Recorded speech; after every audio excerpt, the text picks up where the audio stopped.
기쁨이 가득한 추수감사 주일로 우리 오전 예배를 하나님 앞에 드리고, 또 오늘 오후에는 우리 청장년 선교회 주관으로 또 헌신을 다짐하는 시간을 갖고 이렇게 오후 예배를 드리게 됨을 감사합니다. 우리 임마누엘 찬양대의 고백처럼 언제나 감사를 드릴 수 있는 우리 모두가 될 수 있기를 주님의 이름으로 축복합니다. 네, 우리 담임 목사님께서 이제 우리 하반기에 우리 헌신 예배를 할 때 우리 내부에 있는 우리 교역자들이 한 부서를 맡아서 미리 말씀을 준비하고 우리 선교 예배를 하기로 말씀을 나누게 되었습니다. 그래서 저는 우리 청장년들과 함께 호흡을 하고 있고, 또 우리 청장년들과 함께 하는 이제 담당이기에 우리 청장년 선교회 11월에 이렇게 배치가 되었고 기도로 준비하는 가운데 있었습니다. 많은 교회들이 그렇지만 청장년 선교회를 생각하면 이제 감사의 고백들이 있거든요. 우리 교회에 청장년회가 있다. 또 우리 교회에 귀한 허리 세대가 있다. 우리를 다음을 이끌어갈 믿음의 일꾼들이 있다. 이런 부분에 있어서 감사도 있지만, 또 하나는 예전과는 다른 교회의 현실과 상황의 변화로 인해서 염려하거나 우려하는 분들도 있습니다. 오늘은 제가 말씀을 준비하면서 특별히 우리 청장년 선교회를 깊이 묵상하고, 또 우리 청장년 선교회 회장님을 비롯한 우리 회원들의 삶을 계속 기억하면서, 그러나 그것으로 끝나지 않고 우리 정능의 청장년 선교회가 앞으로 하나님 주신 은혜와 하나님 주신 능력으로 우리 청장년 선교회가 굳건히 세워지는 것을 기대하며 오늘 함께 말씀을 나눌 수 있게 되기를 주님의 이름으로 축복합니다. 우리 청장년 선교회는요, 30대, 40대, 40대, 3040입니다. 3040. 우리 남자 회원들을 사실은 청장년 선교회로 하는데요. 예전과 많이 달라진 것 중에 하나가 이제 예전보다 훨씬 결혼을 하는 정년기가 좀 늦어지기도 했고요. 또 하나는 또 결혼을 선택하지 않는 분들도 이상하지 않는 시대를 우리들이 살아가고 있습니다. 저희 부모님 세대만 하더라도 20대가 되면 결혼을 하시고 자녀들과 함께하고 또 이렇게 함께 모이고 집을 오픈하고 이런 문화 어려웠지만, 그것이 그래도 그 안에서 믿음의 선배님들을 보면서 그 길을 걸어갔었지만, 우리 3040 세대들은 70년대에 태어나시고요, 70년대, 80년대에 태어나고 80년대, 90년대를 학교를 다니고 이제 2000년대까지 이제 대학 생활을 하고 사회로 나오는 이런 상황입니다. 그래서 제가 우리 청장년 선교회를 생각하면서 제일 기억나는 단어는 X세대라는 말이었어요. 혹시 기억나실지 모르지만 90년대 중반에 이종원이라고 하는 배우가 무용수처럼 막 하면서 의자를 이렇게 넘어뜨리며 가는 X세대, 그런 시대가 있었고요. 많은 캠퍼스 드라마가 90년대 참 많이 이렇게 펼쳐졌습니다. 그래서 저 같은 경우에도 대학에 가면 저런 걸 하나 보다, 잔디에서 기타를 치나 보다, 이렇게 미팅을 하나 보다, 이런 것들을 좀 바라봤던 시간이 있었습니다. 그러나 이제 신학교를 갔기 때문에 그런 일은 없었고요. 그 잔디가 있는 공간조차도 없었던 우리 감신이기 때문에 그냥 우리 학문 공부하고 교회 생활을 하게 됐었습니다. 80년대와 90년대를 학교를 다녔다라고 하는 것은 아무래도 우리 대한민국이 성장하던 시대를 경험을 하게 되고, 그러므로 인해서 가치관들도 많이 달라진 것을 어쩔 수 없이 경험하게 됩니다. 서점가를 가면 항상 시대를 진단하는 많은 책들이 나오게 되는데요, 언제부턴가 그해 트렌드를 이야기하는 책들이 참 많이 있습니다. 벌써 서점에 지난주에 이번 주에 다녀와 보니까 2025 트렌드가 나오게 됐더라고요. 마찬가지로 그런 시대적 흐름 속에서 교회 트렌드는 무엇인가라고 하는 책들도 미래 분석하시는 분에 의해서 나오기 시작을 했는데요, 2024 한국교회의 2024 트렌드 중에 하나가 바로 이 3040에 대한 이야기가 있었습니다. 그게 무엇이었냐면, 이 3040에 오늘 우리 청장년 선교회의 기분 나쁜 것이 아니라 이렇게 우리 학자들이 지금 진단을 했는데요, 약한 고리 3040 이렇게 진단을 했습니다.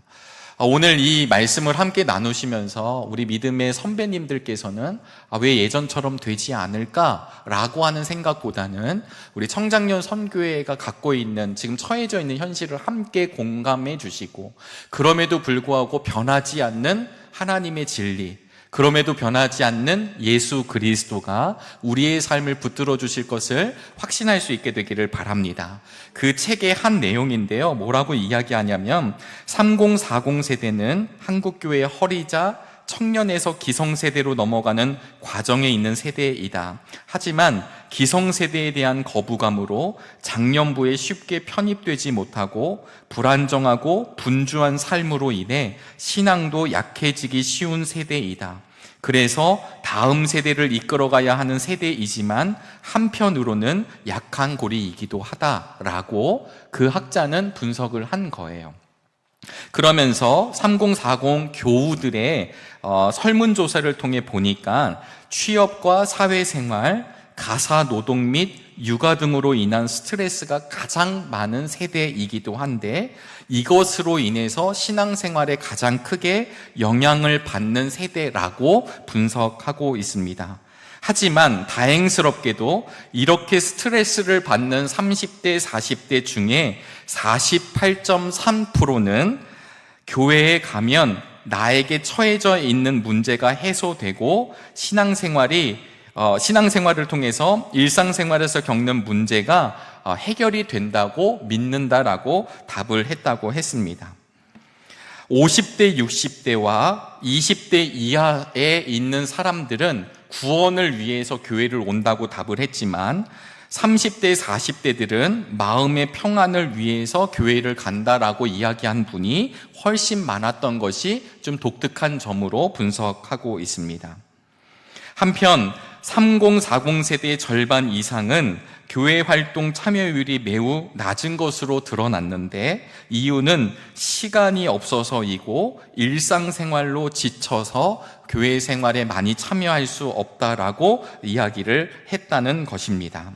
여러분, 지금 이 이야기는 우리 정릉교회 청장년들이 이런 생각을 갖고 있다라는 것이 아니라 한국교회 트렌드를 이야기하는 책에서 이렇게 3040 세대를 바라보고 있다는 것을 기억해 주시기를 바랍니다. 지용근 대표님이 계신데요, 이분이 3040 세대는 삶의 만족 이유를 주로 어디서 찾는가 봤더니 가족에 두었다라고 보고 있습니다. 그리고 경제력, 삶의 불만족의 가장 큰 이유는 경제력 부족으로 두었고요. 신앙에 영향을 주는 사람은 첫 번째가 3040, 우리 청장년들에게 가장 영향을 주는 신앙에 영향을 주는 사람들은 가족이었고, 그 다음이 목회자로 등장하게 되었습니다. 권위주의와 언행 불일치를 가장 싫어하는 세대로도 답변이 되었습니다.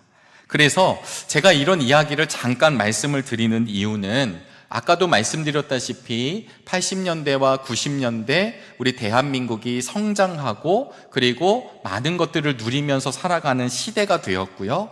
그리고 개인의 원하는 삶에 대해서 얼마든지 선택을 할 수 있는 좋은 시대를 살아가는 거면서 신앙에도 영향이 쫓아왔다라고 하는 것입니다.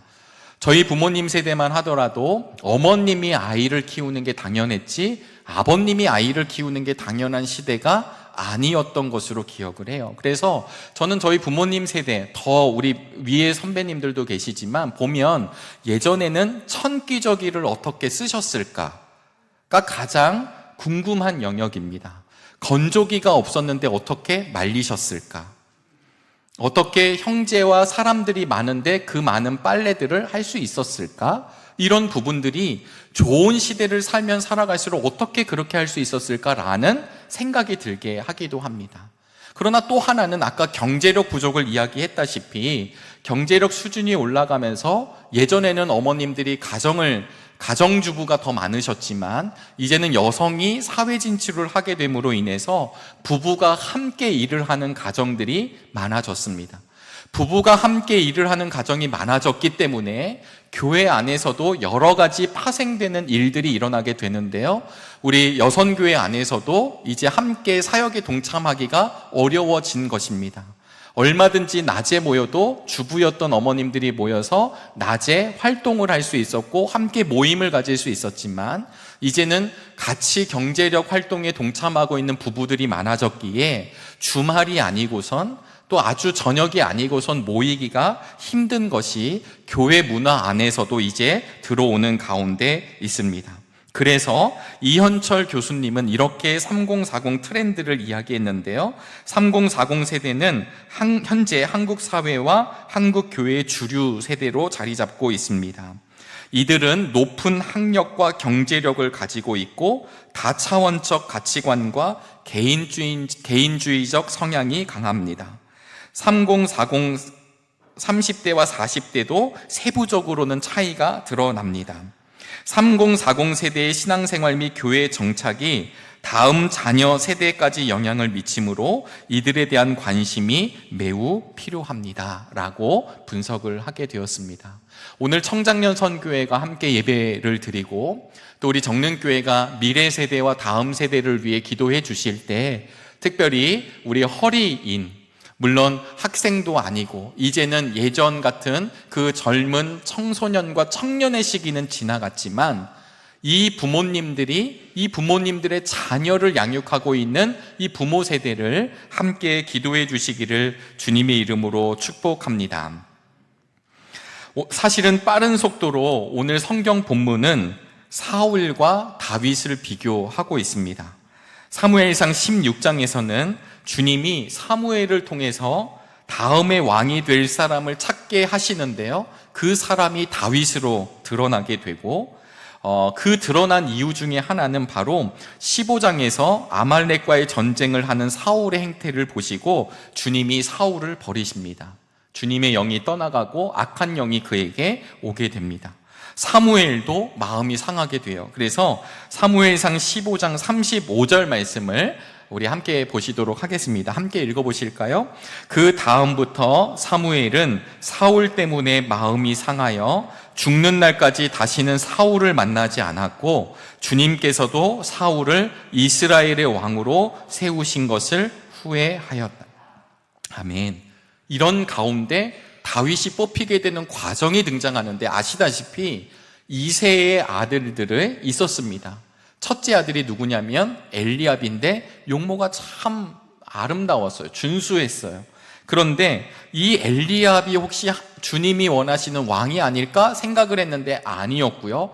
결국은 마지막에 누가 되냐면 바로 제일 막내였던 다윗이 되게 됩니다. 이 다윗을 통해서 하나님은 어떤 일을 드러내시냐면, 다윗이 하나님과 함께 하고 있었다라는 것을 성경 본문에서 계속 드러내 주시는 것이에요. 오늘 이 이스라엘이 처해져 있는 상황은 너무 어려운 상황입니다. 블레셋과의 전쟁이 형성이 되었고요, 전선이 만들어졌고 40일 밤낮으로 골리앗이 나타나서 이스라엘을 계속해서 요동치게 만듭니다. 심지어는 이스라엘 군뿐만 아니라 이스라엘을 주관하고 다스리시는 하나님의 이름을 욕되게 하는 일이 이 골리앗을 통해서 이루어지고 있는 현실이 보여지고 있습니다.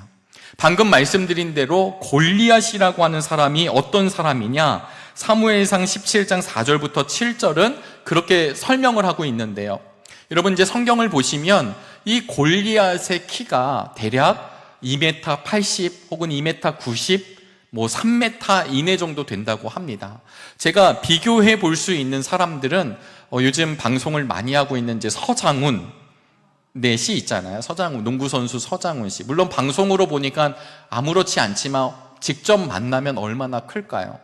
오늘 사회로 함께 하고 계신 우리 황성호 권사님이, 제가 이제 나누다 보니까 예전에 핸드볼 선수셨다고 합니다. 우리 권사님이 다른 사람이 있는 게 아니라 이제 이렇게 몸 관리를 하셔서 이렇게 아주 더 멋진 모습으로 지금 옆에 계신데요. 예전에 황성호 권사님을 이제 교회에서 처음 만났을 때 우리 권사님이 키도 엄청 크시고 몸집도 엄청 크고, 그리고 제가 지나가는 얘기로 누가 자기를 건든 적이 없다라고 이렇게 들었습니다.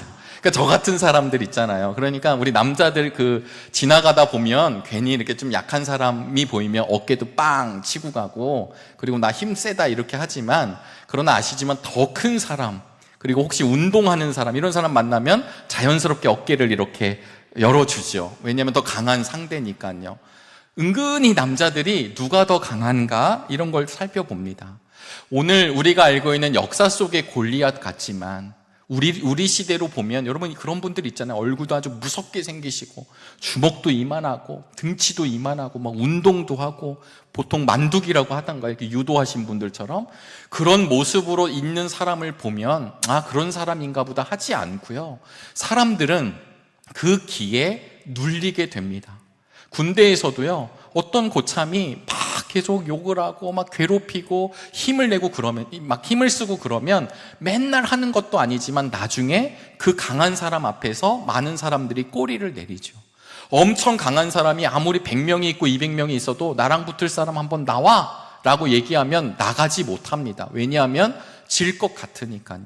그런 이미지를 우리가 생각해 보면서 골리앗을 떠올려 보면 그 기골이 장대한 사람이 하나님의 이름을 욕되게 하고 이스라엘 사람들을 모욕을 줌에도 불구하고 아무도 나가지 못하고 있는 이 현실, 사실은 제가 말씀을 묵상하면서 어떤 은혜가 있었냐면요, 사울을 왕으로 세울 때에도 사실 사울이 왜 선택을 받았는가? 그의 용모가 준수하더라는 것입니다. 그가 멋있었다라는 것이죠. 외모로 왕을 뽑았습니다. 외모로 뽑았던 사울이 더 강력한 상대 골리앗 앞에서 아무런 힘도 발휘하지 못하고 그냥 숨죽이고 있는 것이 지금 사무엘상 우리가 보고 있는 본문의 내용입니다. 그런데 다윗은 아시다시피 골리앗과 비교하면 정말 대적할 수 없는 소년이죠. 심지어 아버지의 심부름으로 지금 이 전쟁터 전선에 나왔습니다. 그런데 와서 보니까 난리도 아닌 거죠.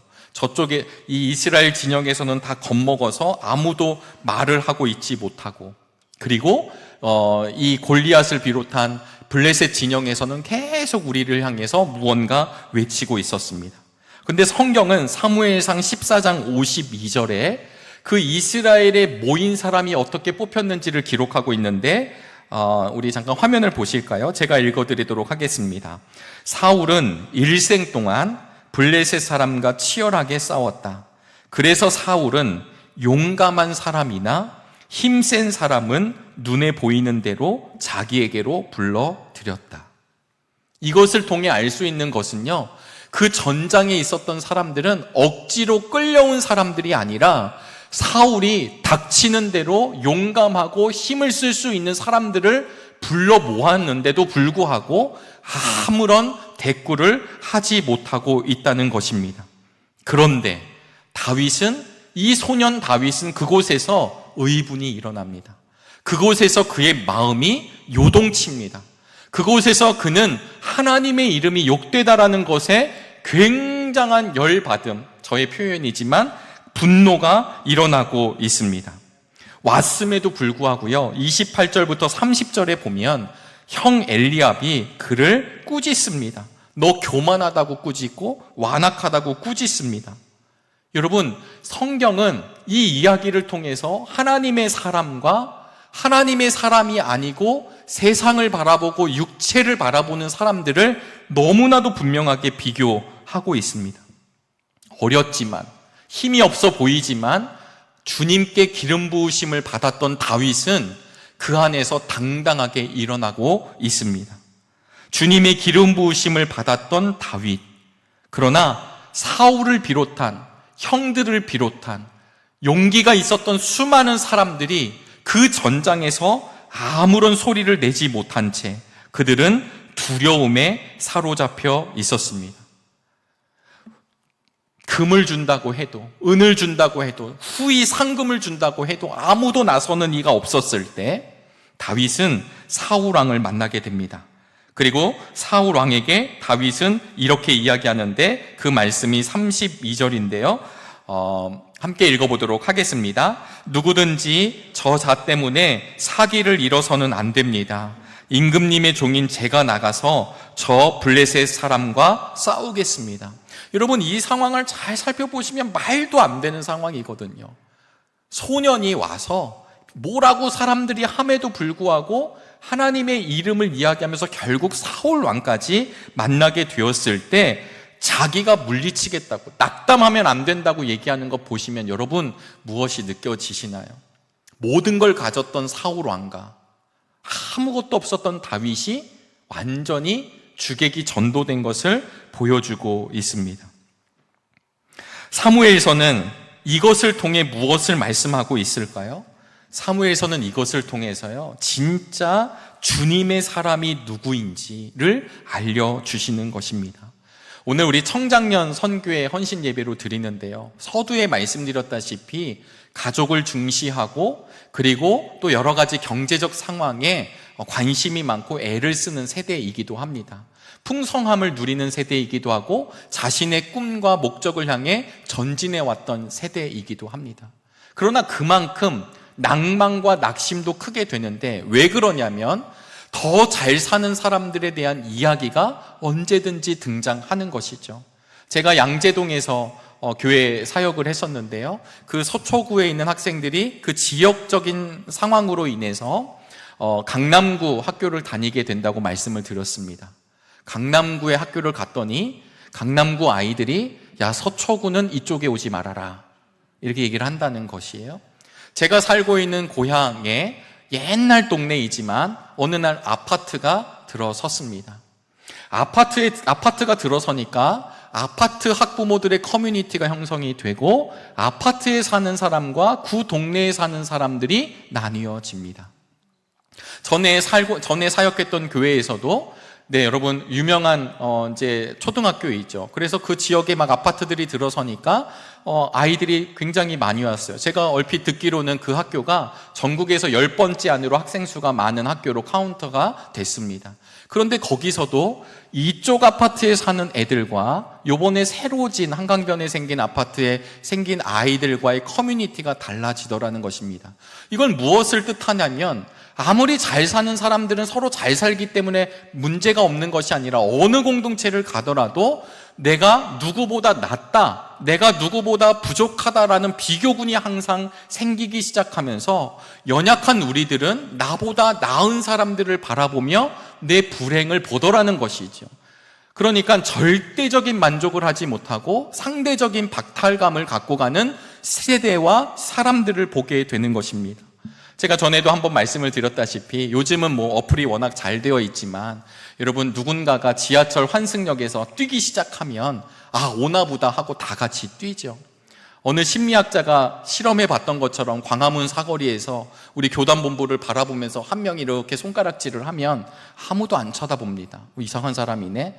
근데 2명이 같이 손가락질을 이렇게 하고 있으면 조금씩 요동하기 시작하고요, 3명이 함께 손가락질을 하면 거기 있는 모든 사람들이 같이 쳐다보더라는 것이죠.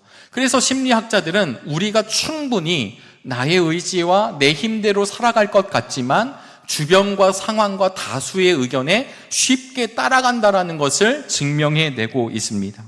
오늘도 마찬가지 아닐까요? 청장년 세대들이 바쁘고 어렵고 그리고 심지어는 부모님 세대도 책임져야 하고 그리고 어떤 학자는 이 3040 세대, 여기서 50대는 아니라는 얘기는 아니지만 우리 또 50대까지도 낀 세대라고 얘기합니다. 그래서 부모님도 케어해야 되고 아이들도 케어해야 되고 나의 인생도 살펴야 되는 것, 그래서 시간이 모자른 것이 어쩌면 당연한 세대이기도 합니다. 걱정이 많아지고 염려가 많아지는 것, 그럴 수 있습니다. 그런데 오늘 이 본문을 통해 우리에게 주시는 메시지 가운데 하나는요, 다윗이 다수의 의견을 따라가는 것이 아니라 주님과 교제하고 주님의 기름 부으심을 받은 뒤에 그는 다수의 의견이 아니라 그가 하나님한테 경험한 이야기를 가지고 나아가고 있습니다. 사울이 너는 골리앗의 싸움의 상대가 안 된다, 너는 저 블레셋 사람과 싸울 수 없다 라고 왕까지 이야기함에도 불구하고 다윗은 내가 어떻게 사자와 곰을 물리쳤는지를 이야기하면서 드디어 나와 함께한 하나님의 이름을 드러냅니다. 여러분, 오늘 이스라엘이 처한 현실은 그들만의 문제가 아니라 믿음의 길을 걷고 있는 우리에게도, 오늘 헌신을 다짐하는 우리 청장년들에게도 동일한 상황입니다. 지난 한 주간 특별 새벽 기도회를 통해서 은혜를 주셨던 것처럼 광야의 길을 이스라엘 백성들, 광야길을 걷는 이스라엘 백성들의 모습도 떠오릅니다. 특히 홍해 앞에 서 있고 뒤에는 바로의 군대가 쫓아오는, 우리 수요일날 새벽에 진퇴양난이라는 제목으로 말씀을 듣게 되었는데, 그런 상황이 저들만 있었던 것이 아니라 우리에게 늘 찾아오는 현실입니다. 그런데 성경은 항상 이런 상황 속에서 대비합니다. 심지어 저는 복음서에 보면, 마가복음에 보시면 배를 타고 가다가 큰 풍랑이 일어나서 제자들이 좌충우돌할 때 우리 고물에서 예수님은 주무시고 계신 예수님의 이야기 혹시 떠오르지 않으시나요? 두려워 떠는 제자들과 잠을 주무시고 계신 주님, 원망과 탄식과 괴로워하는 백성들, 그러나 하나님 앞에 담대히 서는 모세, 온전히 서 계신 주님, 그러나 막 흔들리는 사람들, 항상 이런 식으로 대비가 됩니다. 우리 인생 가운데 찾아오는 골리앗 분명히 있습니다. 그런 골리앗 앞에 두려워하는 이들이 혹시 우리들의 모습이 아닐까라고 생각해 보게 되었습니다. 그런데 다윗은 그 두려움이, 이스라엘 사람들이 다윗이 봤었을 때는 왜 이들이 두려운가라고 봤더니 골리앗이라고 하는 한 3m 되는 장수를 만났기 때문에 떨고 있는 것이 아니라, 이 어린 다윗은 바로 두려움의 실체가 하나님의 백성이라는 사실을 잊은 이들의 모습을 발견하게 되었습니다. 우리가 세상의 다른 사람들과 다른 이유 중에 하나는 무엇이냐면, 우리의 삶을 붙들어 주시는 분이 주님이시라는 사실입니다. 주님이 나를 붙들어 주실까? 돈이 나를 붙들어 줄까? 어떤 관계가 나를 붙들어 줄까를 고민하는 사람들이 아니라, 지금까지도 지켜주시고 함께 하셨던 주님이 바로 우리의 주님이라는 사실을 기억할 수 있게 되길 바랍니다. 그래서 오늘 본문 45절부터 47절까지의 말씀은 다윗의 혹이나 다윗의 담대함, 혹은 다윗의 능력을 가지고 선포하는 것이 아니라 진짜 하나님을 믿는 사람이기에 선포하는 장면인데요, 우리 개역개정 성경으로 다시 한번 읽어보도록 하겠습니다. 다윗이 블레셋 사람에게 이르되 너는 칼과 창과 단창으로 내게 나아오거니와 나는 만군의 여호와의 이름 곧 내가 모욕하는 이스라엘 군대의 하나님의 이름으로 내게 나아가노라. 오늘 여호와께서 너를 내 손에 넘기시리니 내가 너를 쳐서 내 목을 베고 블레셋 군대의 시체를 오늘 궁중의 새와 땅의 들짐승에게 주어 온 땅으로 이스라엘의 하나님이 계신 줄 알게 하겠고, 또 여호와의 구원하심이 칼과 창에 있지 아니함을 이 무리에게 알게 하리라. 전쟁은 여호와께 속한 것인즉 그가 너희를 우리 손에 넘기시리라. 아멘. 여러분, 오늘 본문은요, 물론 우리 긴 이야기 중에 한 대목이었지만 41절에 이렇게 시작합니다. 그 블레셋 사람도 방패든 사람을 앞세우고 다윗에게 점점 가까이 다가왔다. 골리앗이라고 얘기하지 않고요, 그 블레셋 사람, 골리앗이라고 하는 인물이 우리를 힘들게 했다고 하지 않고 그냥 그 블레셋 사람 중에 한 사람, 그 블레셋이라고 표현하고 있습니다.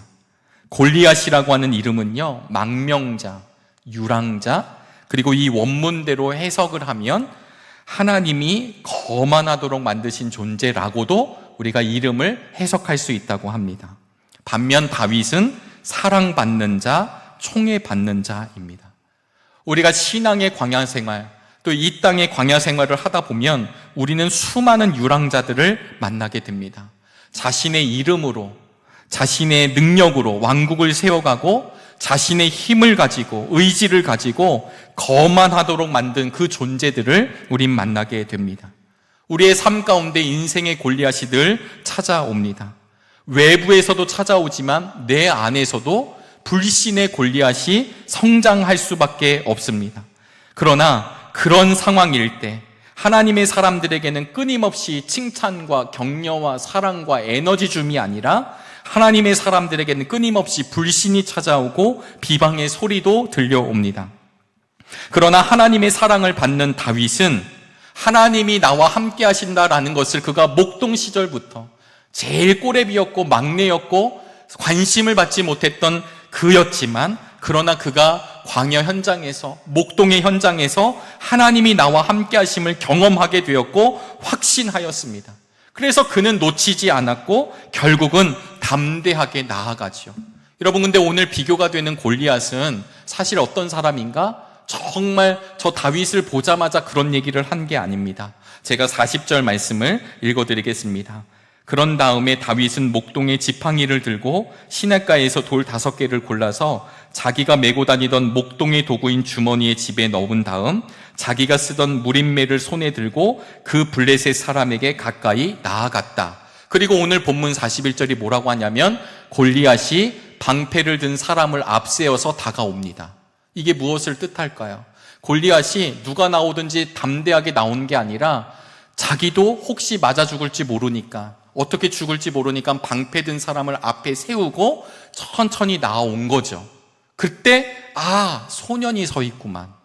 아니, 이것들이 나를 무시하나? 아니, 저런 걸 나한테 보냈나? 라고 생각하면서 우리가 오늘 읽은 본문처럼 무시하고 경멸하고 우리를 욕하는 장면으로 이어지고 있습니다.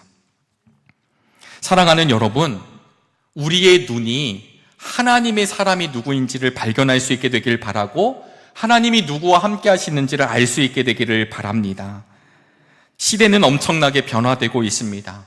우리 3040 세대는요, 노트를 열심히 썼던 시대이기도 하지만 컴퓨터를 배워갔던 시대였고 컴퓨터를 또 능수능란하게 만지는 세대이기도 합니다. 그러나 또 요즘 아이들을 따라가기가 되게 어렵기도 합니다. 요즘 아이들은 처음부터 펜보다는 이 모니터, 화면, 키보드가 더 익숙한 세대이기 때문입니다. 정말 쌍둥이 사이에서도 세대차를 느끼는 이 시대에 아마 더 빨라질 거라 여겨집니다. 우리 청장년 세대가 회사에서도, 삶의 현장에서도, 가정 안에서도, 부부 사이에서도, 아이들을 위해서도, 부모님을 위해서도 정말 잘해야 하는 시대를 살아가고 있습니다. 그 말대로 잘하면 참 좋겠는데 때로는 허상처럼 보이는 여러 비교군에 넘어지고 낙심할 때도 있습니다. 내가 잘 살고 있는 것인가? 내가 잘 키우고 있는 것인가? 난 잘 걸어오고 있는 것인가를 물을 수밖에 없는 시대이기도 합니다. 교회의 현장도 바뀌고 있습니다. 그러나 분명한 사실이 있는데요, 이러한 때에 하나님의 교회, 하나님이 만들어주신 이 세상은 누가 만들어주는 것이 아니라 골리앗을 이겨내며 다윗처럼 하나님의 사람임을 증명할 또 다른 하나님의 사람을 우리 하나님이 찾고 계시다라는 걸 기억할 수 있게 되기를 바랍니다. 오늘 추수감사주의를 보내면서 사랑하는 우리 교우들은 무엇을 감사하셨습니까? 우리 감사가 주렁주렁 풍성하게 매달려 있고요. 저도 지나가면서 그 글들을 읽을 때마다 참 감사했습니다. 우리가 더 큰 감사로, 더 많은 감사가 고백될 수 있기를 바랍니다.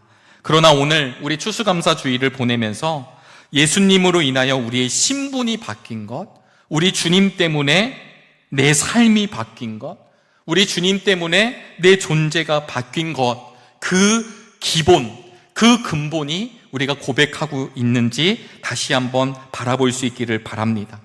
예수님만으로도 충분한지 고백할 수 있게 되길 바랍니다. 시대는 늘 어려웠었습니다. 삶은 늘 언제나 녹록지 않습니다.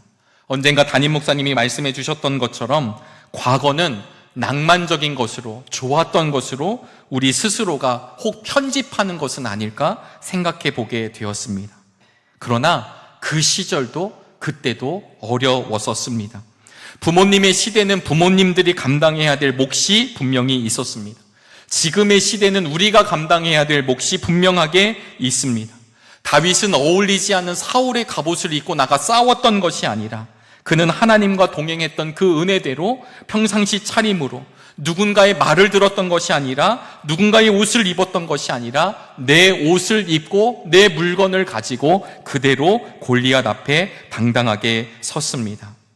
사랑하는 우리 청장년 세대 여러분, 하나님이 주신 하나님의 은혜와 능력이 여러분들에게 있음을 기억하시기를 바랍니다.